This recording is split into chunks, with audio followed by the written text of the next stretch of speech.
¿Qué tal? ¿Cómo están? Bueno, hoy día vamos a hablar sobre los criterios de arbitrabilidad. Un poco quiero que el tema o la temática de hoy sea manejada como un conversar, un compartir experiencias con ustedes, más que una exposición formal. Justo al venir y prepararme para ese tema, me pasó un incidente con una entidad que me contrató para brindar un servicio de consultoría. Presento el servicio, presento mi consultoría y me dan, después de 3 semanas, las observaciones. Levanto las observaciones y me llaman justo el día de hoy y me dicen que faltan levantar 2 observaciones que son nuevas, es decir, no estaban incluidas en las observaciones anteriores. Entiendo el trabajo y la preocupación de la entidad, pero justamente, y aquí viene un primer problema, ¿no?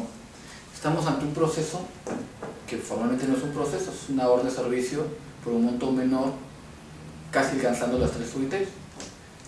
Primera preocupación, ¿qué alternativa tengo en este caso? Que he brindado el servicio para solucionar la controversia. Lo primero que me viene a la cabeza fue, pues, me voy a arbitraje. Tengo una orden de servicio, pero primer criterio, tomando el tema de arbitrabilidad, ¿puedo solucionar una controversia para un proceso derivado, o mejor dicho, una contratación derivada de una contratación directa, con la redundancia del caso? No obstante que sabemos que aquellos procesos o contrataciones menores de 3 UIT no se guían por la ley de contrataciones. Entonces, ¿qué alternativa tiene uno cuando brinda un servicio derivado de una contratación directa? ¿Es una materia arbitrable? ¿Estaría dentro de lo que podemos usar como un criterio de arbitrabilidad? ¿Qué opciones tiene una persona natural o jurídica que brinda un servicio de esas características? No estoy formalmente dentro de la ley de contrataciones, porque por el monto estoy exceptuado. Entonces, ¿cómo se solucionan las controversias? Es el escenario ideal para una conciliación, pero para que funcione la conciliación se requiere de 2. Y vamos empezando a trabajar sobre ese esquema, justamente sobre qué cosas puedo llevar a arbitraje y qué cosas no puedo llevar a arbitraje. ¿Qué cosa es materia arbitrable o criterio de arbitrabilidad? ¿Qué cosa no lo es? Un primer elemento que se nos viene a la cabeza justamente es el derecho de familia. Hoy que estamos viendo en los medios de comunicación diferentes videos de maltratos a menores, sea por sus compañeros, sea por adultos, ¿qué hacer? Basta, como el sistema americano, con que venga la persona que maltrata y se pongan de acuerdo en una negociación y me paguen como hacen los norteamericanos para no irme a juicio. Nuestro sistema no permite eso. Cuando ha habido una situación prevista como delito o como falta, pues no es negociable. No puedo conciliar ni ir a arbitraje por un maltrato a un menor. Entonces estamos en una esfera en la que no puedo negociar tal situación. No es que presente o no presente demanda, simple y sencillamente no puedo disponer de un derecho que no es mío. Aquí estamos en un primer escenario, maltrato o violencia, ergo, derecho penal. No puedo disponer de ese tipo de situaciones. Justamente con relación específica al tema de materia penal, ¿qué pasa cuando uno comete una situación irregular cometida o tipificada como delito y luego la quiere subsanar? Ejemplo, un contrato de colusión, pero luego quiero devolver el dinero producto de ese contrato. Le preguntaba a un amigo penalista y él me decía, Oscar, es como que vas a robar un banco, robas el dinero y a la media hora te arrepientes y lo devuelves. El delito se consumó, no se puede negociar. Sabemos un primer escenario formal perfectamente delimitado por nuestro ordenamiento jurídico en el que establece que no es un criterio arbitrable, situaciones delictivas o faltas. El otro escenario, un poquito vinculado en función a la coyuntura, es el derecho de familia. ¿Puedo ponerme de acuerdo en cuanto a la tenencia, a la manutención? Sí, un acuerdo entre partes, los padres se ponen de acuerdo, formalmente sí, es más, está dentro de lo que vendría a ser un régimen previo a la separación, pero ¿son derechos disponibles los alimentos? Se entiende que no. La custodia de los menores, la patria potestad, es un derecho que lo puedo llevar al arbitraje. Nuestro ordenamiento jurídico establece que no lo puedo llevar a arbitraje. Estamos dentro de otro elemento que nos enfocaría dentro de lo que sería arbitrabilidad. Entonces estamos delimitando en este caso específico el objeto. Entonces, ¿qué? Todo lo que es relación contractual, bueno, ya estamos alejándonos del derecho penal y del derecho de familia, nos circunscribimos en la relación contractual. Pero no hay que olvidar también que dentro de la relación contractual hay una parte que es el derecho laboral. Desde que estudiamos los primeros ciclos en la universidad nos dicen los derechos laborales son indisponibles, no puedo renunciar a ellos. Entonces estamos delimitando cada vez más. Y en esfera de derechos civiles y en esfera de derechos de situaciones contractuales reguladas por la ley de contrataciones, ¿qué cosas son indisponibles?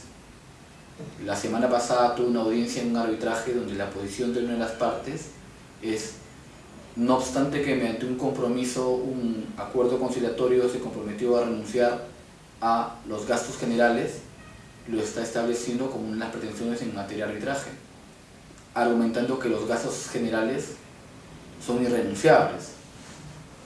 Una interpretación sumamente interesante, con cierto asidero legal, pero el criterio básico es que nuestro ordenamiento jurídico solo es irrenunciable lo que específicamente está delimitado como irrenunciable mediante una norma. Caso contrario, puedo seguir adelante con lo que no es renunciable. Bien, hasta ahí, en la etapa contractual estaríamos bien delimitados en lo que es renunciable y qué no es renunciable, qué es materia de arbitraje y qué no lo es. En tal sentido, ya estamos circunscritos a una relación contractual, ponerse de acuerdo, costo y precio, que es lo básico. Ahora, dentro de la esfera de contrataciones públicas, que obre un documento, ya es más formal, en el cual se establece una solución de controversias, entonces ya tengo delimitado que prácticamente, tal como lo establece la normativa de contrataciones, que es el caso que nos aboca, qué es arbitrable y qué no es arbitrable. Ya tenemos el escenario mucho más delimitado. ¿El proceso de selección es arbitrable? Entendemos que no. ¿Cuándo empieza la situación de arbitrabilidad? ¿En los actos previos? Me parece que no. Entonces primero vamos a tratar de ordenar. La normativa de contrataciones establece 3 momentos claramente definidos: actos previos, proceso de selección y etapa de contractual. Perfecto. Actos previos, no hay una situación arbitrable, todo se encuentra dentro de la esfera de dominio de la entidad. Proceso de selección, la misma normativa ha establecido justamente que los conflictos derivados de un proceso de selección se van a solucionar mediante el recurso de apelación, tanto para actos anteriores al otorgamiento de la buena pro como para el mismo otorgamiento de la buena pro. Ya tiene un mecanismo administrativo debidamente establecido. Bien. Y luego entramos a la etapa contractual, que se inicia con la suscripción del contrato. Aquí estamos en un elemento de arbitrabilidad sumamente interesante. Desde que suscribí el contrato, ya tengo bien delimitado mi materia arbitrable, mi criterio de arbitrabilidad.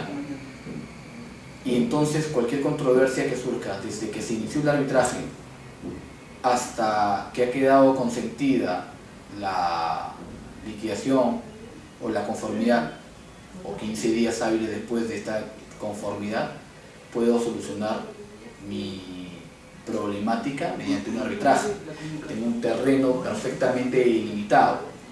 Ahora, caso curioso son las situaciones particulares que establece específicamente el reglamento, en cuanto señala como plazos de prescripción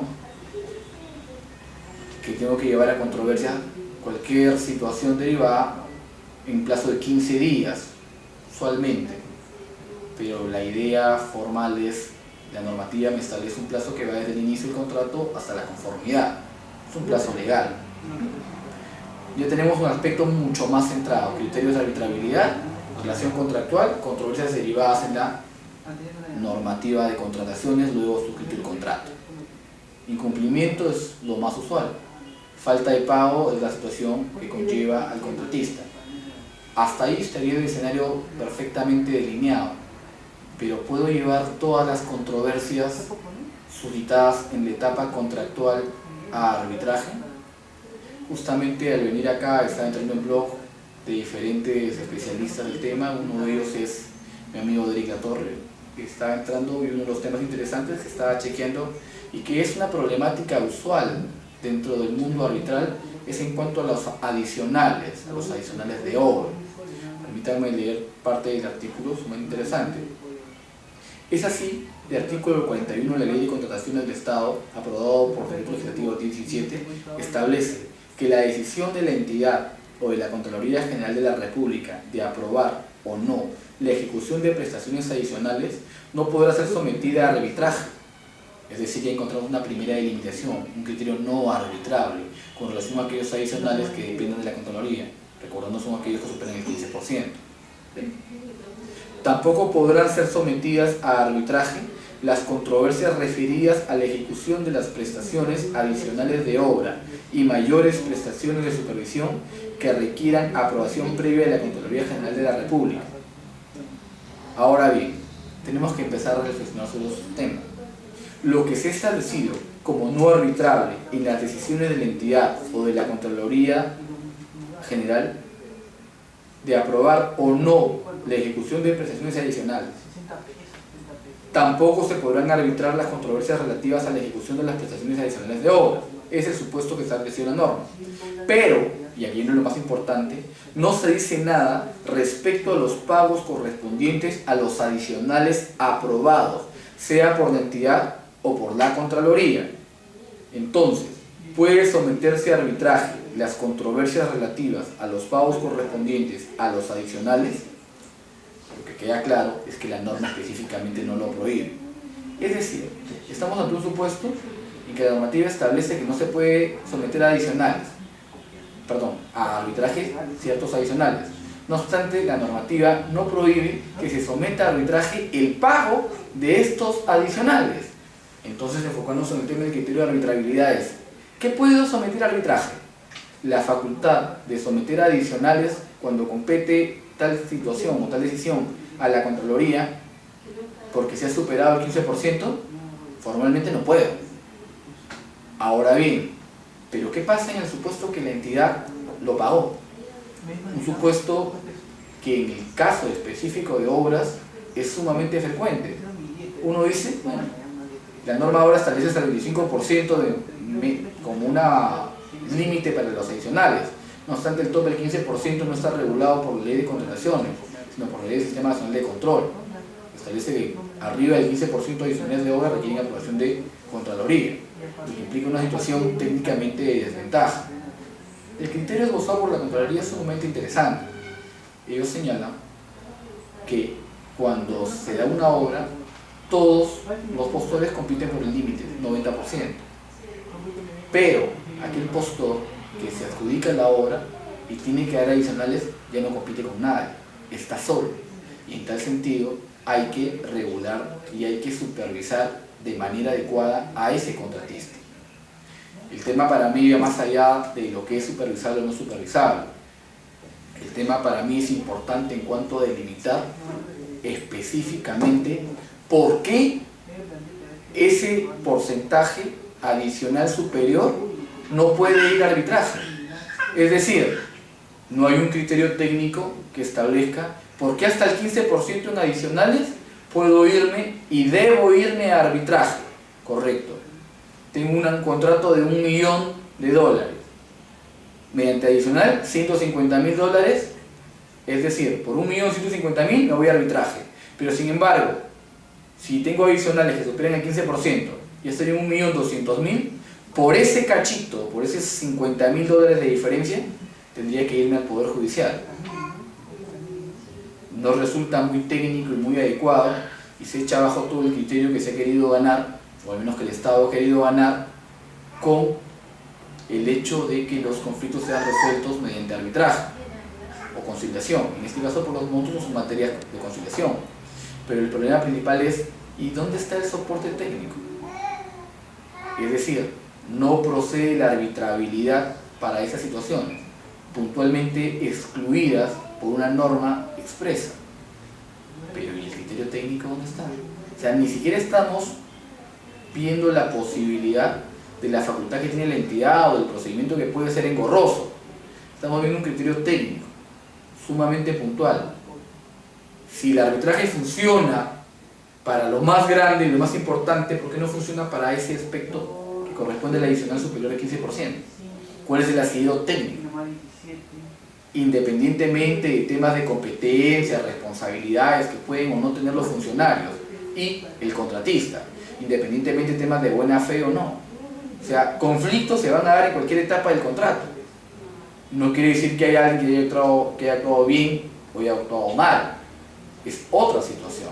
Y entonces, el problema que vemos acá es, hay un criterio que establece, ese adicional no va a arbitraje.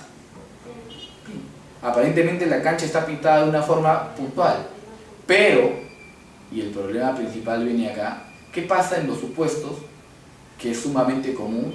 El contratista se encuentra en una obra en la carretera de Tarapoto a las cataratas de Aguajillaco, una muy bonita, pero que requiere cierto mantenimiento. Y está trabajando, viene la época de lluvias y de repente pues requiere adicionales. Y la sumatoria y el último pedido de adicional ya supera el 15%. Estaba en 12% y requiere un adicional de 7%. Va a llegar a 19%. El problema es que aquí requiere autorización de la Contraloría. Pero el hombre ya está en la obra y sabe que la siguiente semana empieza temporada de lluvias. No puede perder el tiempo, tiene que avanzar todo lo que tiene. Apunta en el cuaderno de obra y dice, no, debo continuar.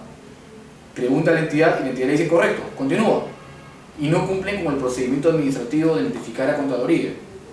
Perfecto. Acá hay una situación de responsabilidad de la entidad. Bien. Pero el contratista, ¿qué culpa tiene? Primer supuesto.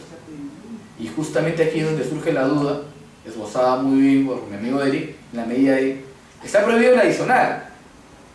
Pero ¿y qué pasa cuando la entidad le debe pagar? Porque el contratista contó con el aval, con el ok, con la conformidad de la entidad o un funcionario de esta. ¿Eso es un tema arbitrable o no es un tema arbitrable?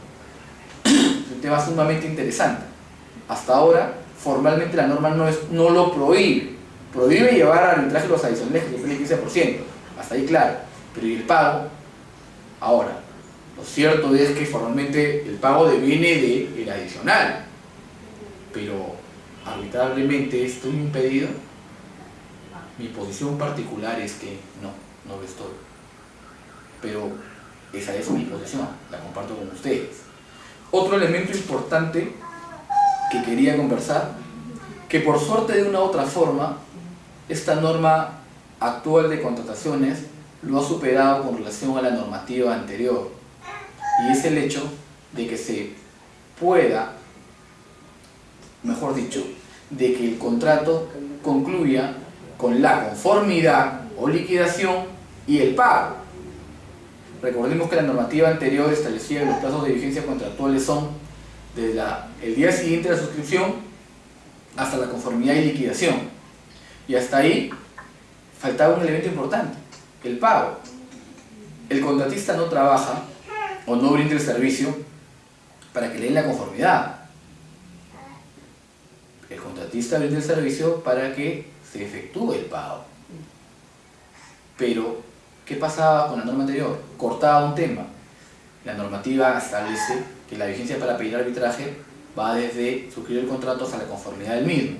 Y entonces, ¿qué pasaba y qué está pasando actualmente también con esta ley cuando ya se da la conformidad y no se da el pago? Tengo un tema que es materia arbitrable, el pago. ¿Lo puedo llevar o no lo puedo llevar a arbitraje? Supongamos un contrato suscrito con la norma anterior. Se brindó el servicio, concluyó y no me pagan. Y no me pagan y no me pagan. Formalmente a todos nos cabe en la cabeza que ese conflicto se va a resolver mediante arbitraje. Pero, ¿y qué pasa si tengo un procurador que dice no? Ya prescribió tu plazo. Porque el plazo es hasta la conformidad. Y la conformidad ya la brindé. Lo que ha pasado es el pago, pero es otra cosa. Es un tema importante. Justamente con relación a esto, por suerte, quiero compartir con ustedes la opinión número 091-2009 de ETN, que aborda un tema que resulta bastante interesante, justamente el que hemos estado hablando. Esta opinión está referida a la normativa anterior, es decir, al texto de